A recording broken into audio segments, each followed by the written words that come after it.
Good afternoon everyone, आपका welcome आपके अपने यूट्यूब चैनल में। आज हम देखने वाले हैं हिंदू लॉ में सहदायिकी और संयुक्त हिंदू परिवार में क्या अंतर होता है, वही उसी को।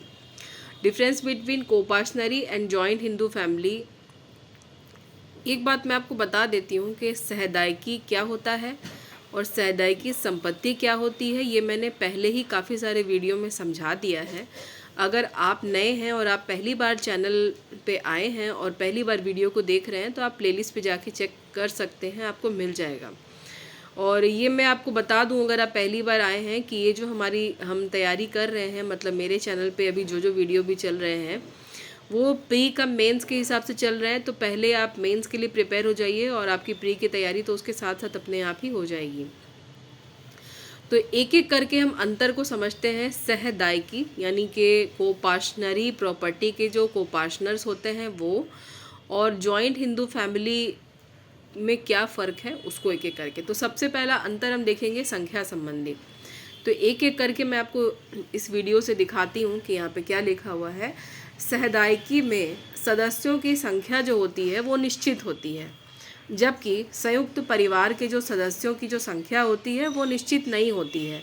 और क्योंकि समान पूर्वज के जो वंशज हैं उनकी दूरी जो है वो सीमित नहीं होती है। इसको समझते हैं पहले कि सहदायिकी में सदस्यों की जो संख्या है वो निश्चित होती है। इसका मतलब ये होता है कि मान लीजिए कि कोई कोपाशनरी प्रॉपर्टी है और उसके जो कोपाशनर यानी जो उसके हकदार हैं उस संपत्ति के, वो 4 भी हो सकते हैं, 5 भी हो सकते हैं, 6 भी हो सकते हैं, 7 होते हैं, मतलब गिनती में हो सकते हैं। उनकी संख्या जो है एक निश्चित तौर पे ही आपके सामने आएगी।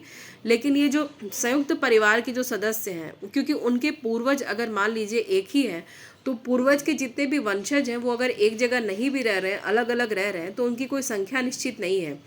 एक ही पूर्वज से कई सारे वंशज हो सकते हैं और उसकी कोई गिनती नहीं है, क्योंकि आप उसका अंदाज़ा नहीं लगा सकते कि वो भारत में या पूरी दुनिया में किस किस हिस्से में वो कहाँ कहाँ रह रहे हैं। इसीलिए बताया गया है कि संख्या संबंधी अंतर सबसे बड़ा है कि सहदायिकी जो सदस्य होते हैं, कोपाशनरी प्रॉपर्टी के जो कोपाशनर्स होते हैं उनकी संख्या सीमित होती है, यानी उनकी जो काउंटिंग वो लिमिटेड होगी। लेकिन यहाँ पर दूसरी ओर अगर हम देखते हैं, जॉइंट हिंदू फैमिली प्रॉपर्टी के जो मेंबर्स होते हैं, जिनके जिनके बीच में संपत्ति बंटती है, उनकी संख्या निश्चित नहीं होती। क्यों? क्योंकि उनके पूर्वज के जो वंशज होते हैं उनकी दूरियां सीमित नहीं होती है। दूसरा अंतर हम देखते हैं। दूसरा अंतर आपके सामने है पीढ़ी संबंधी।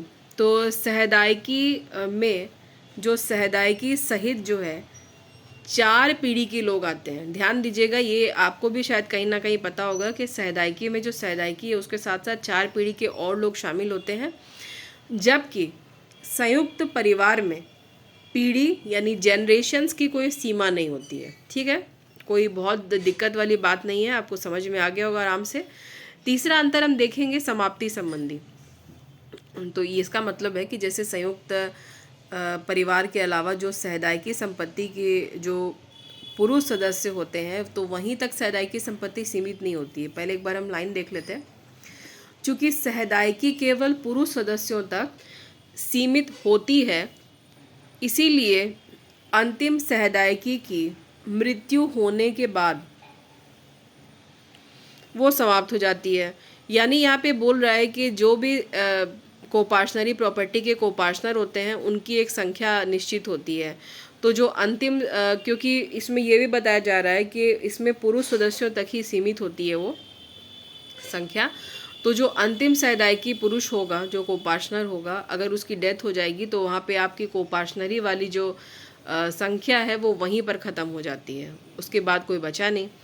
लेकिन अगर आप संयुक्त परिवार के सदस्यों की बात करें, संयुक्त परिवार के जो सदस्य होते हैं उसमें सहदायिकी के मरने के बाद भी वहाँ पर जो है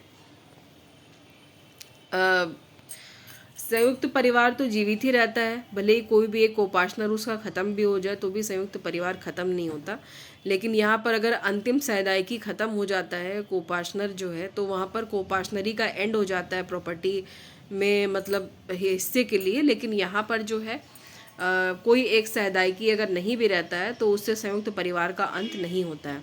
इसके बाद एक केस लॉ मैंने लिया है, वो बाबूलाल वर्सेस चंद्रिका प्रसाद का केस है AIR 1977। इसके फैक्ट को यानी जो भी इसमें कोर्ट ने हेल्ड किया था वो हम देख लेते हैं। अब इस केस में क्या हेल्ड हुआ था वो हम देख लेते हैं। Babulal versus Chandrika Prasad Allahabad high court से डिसाइडेड है। 1977 इसका AIR है। इसमें कोर्ट ने कहा था कि एक समान पूर्वज से उत्पन्न वंशज से उत्पन्न जो उसके बाद एवं उनके जो पत्नियां हैं तथा अविवाहिता पुत्रियों को भी शामिल करता है। जैसा कि आपने थोड़ी देर पहले मेरे मुंह से सुना होगा कि जो कोपार्शनरी प्रॉपर्टी के कोपार्शनर हैं उसमें मेल मेंबर्स होते हैं, लेकिन यहाँ पर कोर्ट ने डिसाइड किया था कि जो पत्नियां हैं कोपार्शनर जो मेल मेंबर्स हैं और उनकी जो डॉटर्स हैं उनको भी शामिल किया गया है। जबकि एक हिंदू सहदाई अत्यधिक संकीर्ण होती है जिसके वही सदस्य होते हैं,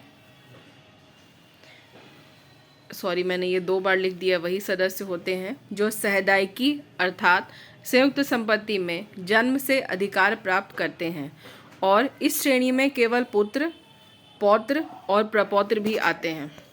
तो यहाँ पर ये इसका कोर्ट ने ये डिफरेंस बताया था सहदायकी और संयुक्त हिंदू परिवार के बीच के अंतर को ये अच्छे से क्लियर किया, और उन्होंने बताया कि जो एक समान पूर्वज से जो उत्पन्न वंशज होते हैं, जो मेल मेंबर्स हैं, जो उनकी वाइफ्स हैं, जो उनकी अनमैरिड डॉटर्स हैं, वो भी शामिल हो जाती हैं वंशज में।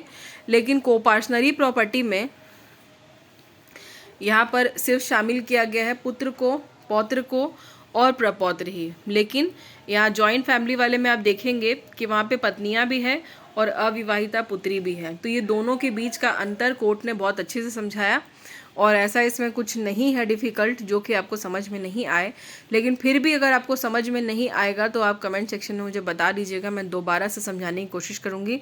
लेकिन जहाँ तक मुझे उम्मीद है कि आप 2 या 3 बार वीडियो सुनेंगे तो आपको समझ में आ जाएगा। लेकिन इस वीडियो को सुनने और इसको तैयार करने के पहले उसकी एक शर्त भी है कि आपने टेक्स्ट बुक को बहुत अच्छे से पहले पढ़ लिया हो, और एक नहीं कम से कम 4-5 बार आपने टेक्स्ट बुक को अच्छे से पढ़ लिया है, और जो चैप्टर्स आपके रेलिवेंट है एग्ज़ाम के हिसाब से वो अगर आपने तैयार कर लिए हैं तो ही आप यहाँ तक आ सकते हैं। लेकिन अगर वहाँ पर ही आपकी पकड़ बहुत कमज़ोर है तो फिर ये आपको बहुत ही दिक्कत से और मुश्किल से समझ में आएगा। नहीं समझ में आएगा ऐसी तो कोई बात नहीं है, आ तो जाएगा ही, लेकिन पहले आपका टेक्स्ट बुक अच्छे से रेडी होना चाहिए, उसके बाद ही ये आपके लिए है। तो इसको 2 से 3 बार आप सुनिएगा और तैयार कर लीजिएगा। अगर आपके बुक में हो तो अच्छी बात है, नहीं तो आप इसके लिए जो आप नोट्स तैयार कर रहे हैं अपने मेंस के लिए वो कर लीजिएगा। तो अगर आप चैनल पे नए हैं तो लाइक, सब्सक्राइब, शेयर करने की कोशिश करें, और जो भी आपकी समस्या हो कमेंट में बताइएगा। मिलेंगे जल्दी से नेक्स्ट वीडियो में, तब तक के लिए अपना ख्याल रखिए, खुद भी खुश रहिए, दूसरों को बनाने दीजिए। बाय।